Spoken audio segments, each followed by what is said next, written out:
Bonjour tout le monde, c'est Sylviana, j'espère que vous allez tous très bien. Donc on se retrouve pour la petite guidance pour vous les lions pour ce mois de novembre. Alors on se rappelle que les petites guidances sont des guidances générales, elles ne sont pas personnelles. Et d'ailleurs je vais vous inviter à aller regarder aussi les vidéos qui concernent votre ascendant ainsi que celle de votre signe lunaire. Ça vous donnera une vue plus globale pour la situation du mois de novembre. Si vous ne connaissez pas votre ascendant ou votre signe lunaire, alors c'est simple, allez faire votre thème astral sur AstroThème, c'est gratuit. Par contre, il faut votre heure de naissance, c'est très important, parce que si vous n'avez pas votre heure de naissance, ou si vous la prenez approximativement, qu'elle n'est pas exacte, le problème, c'est que ce sera faux, en fait, votre thème astral. Donc, le but, c'est pas ça. Le but, c'est d'avoir votre ascendant ainsi que la position de votre signe lunaire. Voilà. Pour que ça vous corresponde vraiment. Et puis, c'est toujours très intéressant de voir son thème astral. Voilà, donc n'oubliez pas non plus de liker la vidéo, là vous savez les petits pouces en l'air là-dessous sur YouTube, de me laisser des commentaires, je me ferai un plaisir de vous répondre et de vous lire d'ailleurs aussi. Partagez les vidéos sur vos réseaux sociaux, moi ça m'aide à me faire connaître et je vous en remercie. Voilà, si vous êtes aussi à l'abonné à la chaîne, merci d'être là, du fond du cœur. Et puis, si vous n'êtes pas abonné à la chaîne, eh bien, écoutez, je vous invite à vous abonner à la chaîne. Voilà, vous êtes les bienvenus ici. Voilà. Dites-vous que je fais aussi des lives, aussi. Je fais des vidéos, hein, évidemment, mais je fais aussi des lives régulièrement, des lives tirage de cartes ou autres, hein, d'ailleurs. Et là, je vais en faire un là bientôt dans une quinzaine de jours.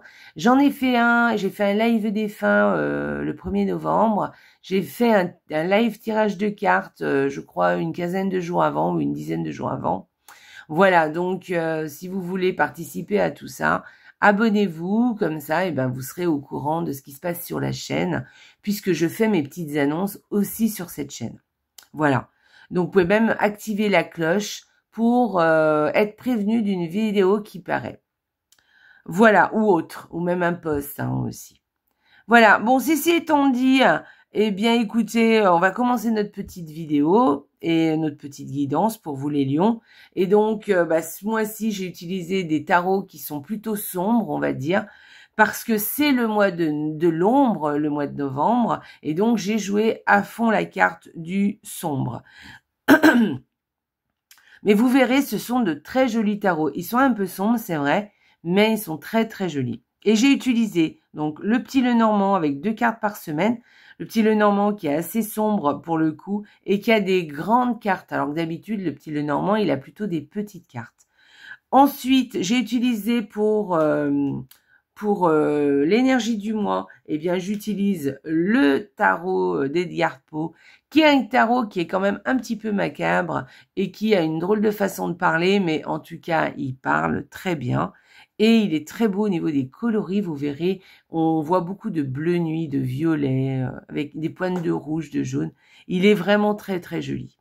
Voilà, et puis on ira voir aussi l'oracle des ombres et de lumière. C'est un oracle que j'affectionne particulièrement parce que j'ai beaucoup travaillé avec cet oracle quand il y a quand même pas mal d'années maintenant.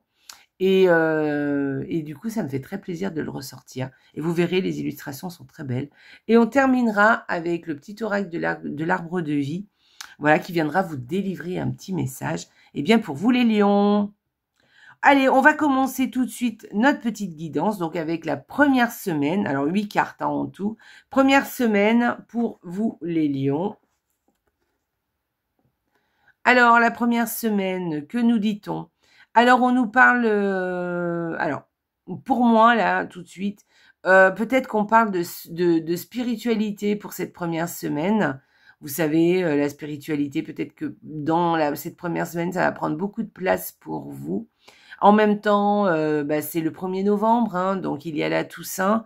Peut-être que c'est dans ce sens-là, là, voilà. Parce que, bon, la croix, elle peut aussi représenter, par exemple, le décès, enfin, voilà, l'église aussi. D'ailleurs, oui, effectivement, ces 2 cartes ensemble peuvent représenter l'église. Et puis, ces deux cartes peuvent aussi représenter, eh bien, peut-être que un décès dans la famille. Voilà. Mais un décès dans la famille. Bon, moi, je verrais plus au niveau spiritualité plutôt. Hein.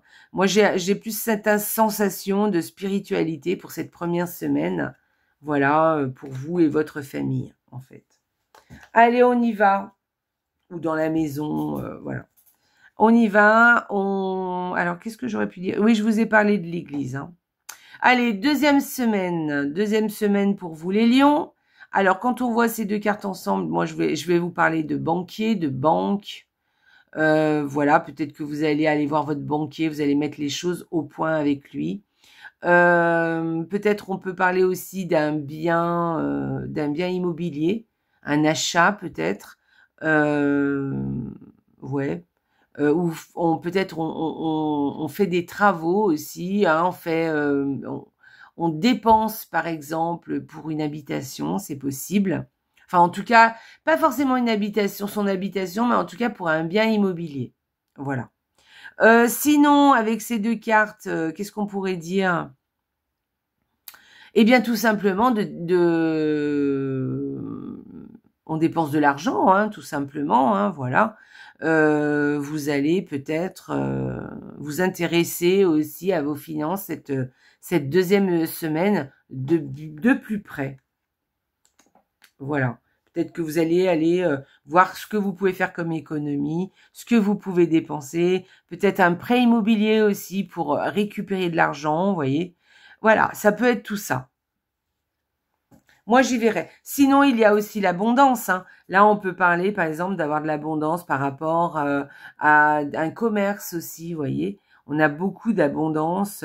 Ou alors, on va faire des achats qui vont nous faire sentir chanceux. Et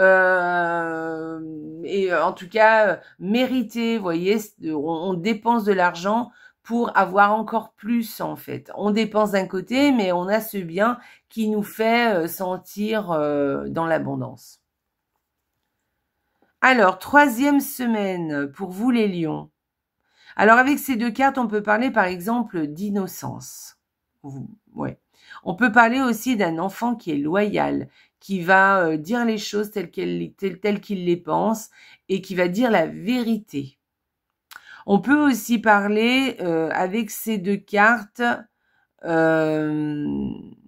de, comment je dirais ça, de procréation, vous voyez. On peut mettre au monde quelque chose, ou en tout cas, pas forcément le mettre au monde, mais mettre en route quelque chose de l'ordre de la créativité. Ça peut être, par exemple, mettre en route une grossesse, vous voyez, par exemple. Peut-être que vous allez, voilà, il y a peut-être une grossesse autour de vous. Voilà. Ou peut-être vous, hein, d'ailleurs. Hein. Vous allez faire en sorte justement d'avoir un enfant. Et on parle de ça un peu comme ça. Voilà. On peut parler de ça, mais pas que. Et puis, oui, de créativité. Alors moi, je dis un enfant, mais on peut parler de créativité en général. Hein. Peut-être que vous avez mis en route un projet qui vous tient à cœur, voyez, et vous le considérez un peu comme votre bébé. Vous voyez ce que je veux dire? Sinon, bah écoutez,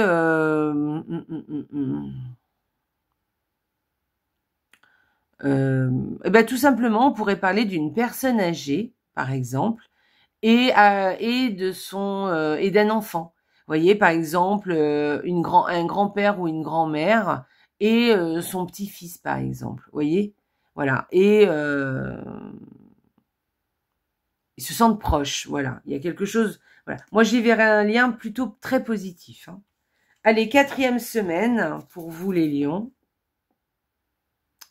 Alors, il y a le Nation de l'argent qui revient aussi avec ces deux cartes. Alors, pas que, hein, mais en tout cas, là, on peut dire, par exemple, par contre, que oui, il y a quelque chose au niveau de l'argent, des dépenses, voilà, qui peut-être vous stressent un petit peu. Oui, des dépenses qui stressent un peu. Peut-être des factures aussi, des factures qui arrivent, des choses à payer, une dette à rembourser, par exemple un crédit que vous devez rembourser aussi. Ça vous stresse un petit peu. Est-ce que vous faites, par exemple, un crédit et que du coup, ben oui, bon, quand on signe un crédit, par exemple, ben on est toujours un peu stressé, quoi, de toute façon, hein. Voilà. Sinon, on peut parler de quelqu'un qui a de l'autorité sur vous. Alors, quand je parle d'autorité sur vous, c'est pas forcément quelqu'un qui est autoritaire, hein. Mais c'est quelqu'un, par exemple, le médecin, le banquier, votre mère, votre père, votre grand-père, votre grand-mère, enfin voilà, qui est un peu stressé, hein, qui est un peu stressé. Voilà, c'est cette personne-là qui est stressée. Ou alors, elle vous stresse. C'est cette personne qui vous stresse. Bon, moi, je verrais pas comme ça. Je verrais plus le fait que c'est cette personne qui est stressée. Mais bon, moi, personnellement, je verrais plus une histoire de dépenses. Voilà. De dépenses, de payer quelque chose. Ça peut être une facture, mais peut-être une vraie dépense que l'on fait. Et effectivement, ça nous stresse un peu. Voilà. Peut-être que c'est une grosse dépense, hein, pour le coup. Je ne sais pas. Dites-moi les lions. Allez, on va aller voir, eh bien, l'énergie du mois avec le tarot Edgar Poe qui est très très beau. Regardez ça. Il est très chouette. Et on vous dit le 2 de Pentacle. Alors, ce 2 de Pentacle, vous voyez, c'est trouver un équilibre. On va trouver un équilibre entre deux champs.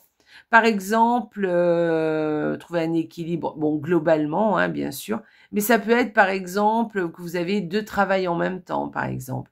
Ou par exemple, il va falloir équilibrer, vous allez équilibrer les choses par rapport à votre travail et par rapport à votre temps de repos, voyez. Et il va falloir trouver un équilibre entre les deux. Ne pas passer son temps à ne rien faire ou passer son temps à ne faire que travailler, voyez.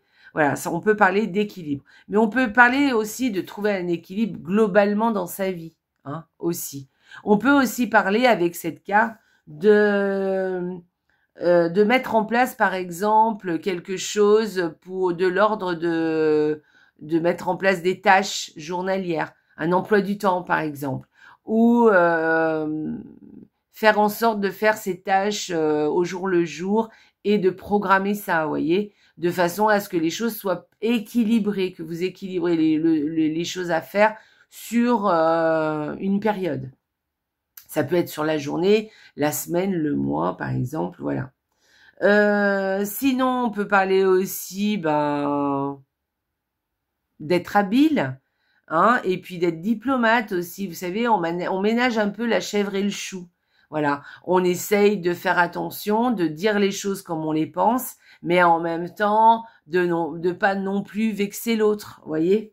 Voilà. Ou alors on se dit bon, il se passe ça, c'est bon, cette personne par exemple exagère ou la situation est un peu exagérée, mais bon, ça va bientôt se terminer, on va faire avec, voyez. On est un peu on est un peu philosophe quoi sur les bords.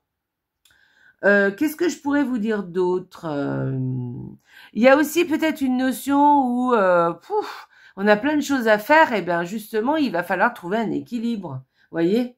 C'est aussi une façon de travailler, hein. On peut parler de travail, de travailleur aussi, hein, parce on veut vraiment accomplir tout ce qu'on doit faire, et du coup, il va falloir s'organiser pour le faire. Mais du coup, on se rend bien compte qu'on est un travailleur, voyez.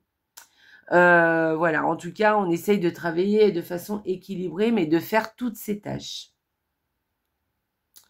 On peut parler aussi de, bon, la situation, effectivement, vous savez plus un peu où donner de la tête, c'est un peu tendu, vous voyez. Mais vous essayez de toute façon de trouver un équilibre à tout ça. Et pour le coup, vous allez bien vous en sortir, hein, quand même, hein. Vous allez sûrement atteindre votre objectif. Donc, tout va bien, quoi, en fait, hein. Voilà. Mais essayez. Alors, il y a cette notion d'équilibre. Voyez de comment ça vous parle. Est-ce que c'est plutôt une notion d'équilibre entre deux champs de vie? Est-ce que, par exemple, le travail et le repos? Est-ce que c'est un équilibre plutôt, par exemple, à trouver pour accomplir toutes ces tâches? Est-ce que c'est un équilibre parce que vous en pouvez plus, vous en avez par-dessus la tête et il va falloir revoir ça de façon à équilibrer un peu les choses pour que ça avance, mais en même temps que vous épuisiez pas à la tâche ou que vous avez l'impression, par exemple, d'avancer, que ça vous prend pas la tête, en fait. Voilà. Il y a quelque chose comme ça. À vous de voir de quoi on parle. Voilà avec cette carte. Mais en tout cas, sachez que c'est une carte qui vous annonce que vous avez du pain sur la planche et que vous allez faire tout ça. Hein. Vous allez vous organiser pour arriver à votre objectif. On va aller voir la carte de l'oracle qui vous dit la tombe découverte, c'est quelqu'un qui vous manque. D'accord. Alors là, on vous dit clairement que pendant ce mois de novembre, peut-être pas tout le mois, mais en tout cas, peut-être à une période de ce mois, peut-être que vous allez ressentir le manque d'une personne. Alors, j'en reviens à la première semaine aux spiritualités que je vous ai dit tout à l'heure. Peut-être qu'effectivement, il y a un rapport avec ce 1er novembre, vous voyez, ou peut-être vous allez vous occuper un peu d'aller voir, ou vous allez penser beaucoup à vos défunts, et ça va vraiment, en fait, vous allez vous rendre compte, enfin, c'est pas que vous le savez déjà, hein, mais du coup, il y a une personne vous allez peut-être ressentir vraiment le manque de quelqu'un qui est décédé. Voilà. Moi, je parle de la première semaine, mais ça peut être tout le mois. Hein. Mais ça peut être aussi une période dans le mois, hein, où une personne décédée va vraiment se faire ressentir par son manque. Voilà.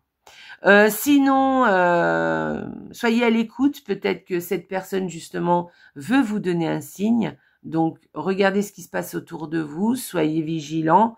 Enfin, en tout cas, soyez à l'écoute pour voir si vous n'avez pas un signe de cette personne. Sinon, c'est carrément quelqu'un qui a été présent dans votre vie ou qui est présent dans votre vie, mais qui n'est pas là à l'heure actuelle et cette personne vous manque.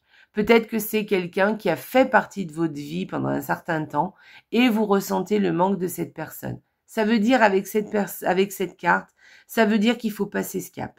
C'est-à-dire que quoi qu'il en soit, cette personne pour l'instant n'est pas là et qu'il va falloir faire en sorte de continuer à avancer sans cette personne. Il va falloir vraiment faire le deuil de cette personne, quoi qu'il en soit. Que ce soit une personne du passé, du présent ou peut-être qui n'est pas là à l'heure actuelle. Elle n'est pas là parce que sûrement cette personne, il s'est passé quelque chose pour qu'elle ne soit pas là. Et donc là, on vous demande avec cette carte de faire en sorte d'accepter cette absence et d'accepter enfin ce deuil pour pouvoir passer à autre chose. Je pense qu'il y a quelque chose où vous bloquez par exemple par rapport à ça. Peut-être que ça vous fait encore beaucoup de peine, mais il va falloir passer ce cap, d'accord? Que vous ayez de la peine, c'est normal, hein, évidemment. Mais il va falloir continuer à faire ce que vous avez à faire, continuer à vivre et à mettre en place des choses pour vous, d'accord? Et arrêter de penser à cette personne. Si c'est par exemple un ex, un amoureux, là on est en train de vous dire clairement qu'il est temps de passer à autre chose, de le laisser de côté, de vous ouvrir à autre chose, parce que peut-être il y a une autre personne qui vous attend. Et donc tant que vous n'avez pas fait le deuil de la personne du passé, vous ne pourrez pas être franchement disposé à faire rentrer une nouvelle personne dans votre vie. Et là, je parle au niveau amoureux, mais on peut parler amitié, on peut parler de plein d'autres choses d'ailleurs, mais il va falloir faire le deuil de façon à pouvoir avancer et à pouvoir, je dirais pas remplacer cette personne parce que c'est pas très joli, mais il y a un peu de ça, d'accord? Mais le faire aussi avec sincérité, vous voyez ce que je veux dire? Voilà, vous faites le deuil de quelque chose. Alors, il peut y avoir quelqu'un qui vous manque, mais ça peut être aussi quelque chose. Est-ce que vous avez stoppé une entreprise et maintenant vous y pensez encore, vous vous sentez en échec par rapport à ça?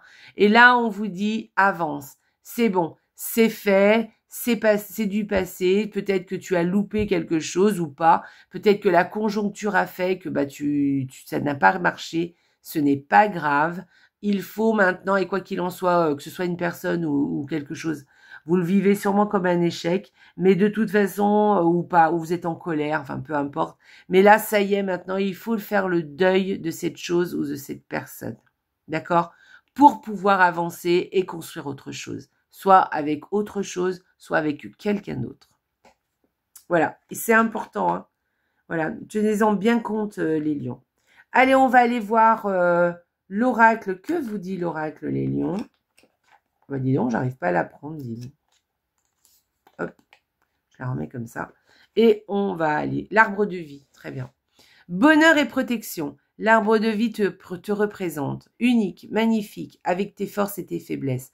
Tes racines sont profondément ancrées. Ton feuillage touche le ciel et communique avec tes guides et tes défunts, qui veillent sur toi et t'accompagnent. Tu es protégé. Alors, je vous ai parlé de vos défunts, hein, vous vous rappelez, hein, voilà. Eh bien, écoutez, sachez bien une chose, c'est que cette personne qui peut-être est décédée, ou peut-être la spiritualité dont je vous ai parlé tout à l'heure, peut-être que et elle est présente pour vous, elle est là, d'accord? Et elle veille, elle vous accompagne, d'accord? Mais elle, ce qu'elle souhaite, cette personne, ou vos guides, hein, parce que là, on parle aussi de vos guides, elle veut que vous continuez à vivre dans votre vie. Elle veut que vous poursuivez votre chemin. Vous êtes là pour vivre une vie terrestre et chacun son chemin, chacun sa route et on a tous quelque chose à faire jusqu'au bout, d'accord? Quelquefois, le chemin s'arrête plus tôt pour certaines personnes. C'est la vie, c'est comme ça. Voilà, il faut avancer, il faut continuer. Voilà, on est là pour ça. On a un destin, on a chacun notre destin et on a chacun quelque chose à accomplir ici. Voilà. Donc, vos racines sont profondément ancrées, votre feuillage aussi touche le ciel et communique avec tes guides et tes défunts. Donc, qui veillent et vous accompagnent. Vous êtes protégés, d'accord? Donc, soyez tranquilles. Voilà, vous êtes protégés par vos guides, vos défunts. Parlez-leur si vous en avez envie. Mais en tout cas, ne restez pas là-dedans non plus. Voilà, c'est vraiment quelque chose à savoir dans le sens où vous devez aussi, voilà, être rassuré par ça. Ils sont là, vous les reverrez un jour de toute façon. Vos guides sont là, vous pouvez leur parler, leur demander quelque chose si vous avez à leur demander une chose. Mais par contre, vous devez absolument faire le deuil, passer à autre chose et continuer votre route. N'oubliez pas que vous êtes unique et magnifique, avec vos forces et vos faiblesses, évidemment. Vous êtes un être humain. Et oui, les lions, avec votre force, les lions, hein, parce que les lions, ils aiment bien la force. Mais, et oui, on a tous nos faiblesses aussi, et c'est la vie, c'est comme ça. Bon, les lions, de toute façon, je sais que vous êtes positifs, et je sais que vous avez tout ce qu'il faut en vous pour avancer, d'accord? Mais peut-être que ce mois de novembre, eh bien, vous savez, c'est un peu le mois de l'ombre, hein, comme je le dis. Et c'est vrai que c'est un mois qui est un peu taciturne. Et peut-être que c'est vrai qu'on pense à des choses un peu plus ce mois de novembre, avec la lumière comme ça qui n'est plus, les jours qui raccourcissent. On a des fois des pensées qui sont peut-être un peu plus, un peu plus moroses, on va dire. Mais les lions, je sais qu'il n'y a pas de souci. Voilà pour vous. Je sais que vous avez la ténacité et la force en vous pour continuer votre chemin, malgré tout. Allez, et trouvez un équilibre, peut-être aussi, entre justement le fait que quelqu'un vous manque, ou quelque chose d'ailleurs aussi, et le fait d'avancer aussi, hein, parce que l'un peut aller avec l'autre. Voilà. Allez, on y va. Eh ben, écoutez, on a fini, hein, les lions. J'espère que la petite guidance vous a plu. Moi, je la prends un peu aussi pour moi, cette guidance. Elle me parle un peu, je dois dire, parce que je suis ascendant lion, voyez-vous. Donc, voilà, je la prends aussi pour moi. Bon, allez, ben, je vous laisse. Je vous embrasse très, très fort, les lions. Surtout, n'oubliez pas, hein, la vie est belle. Au revoir.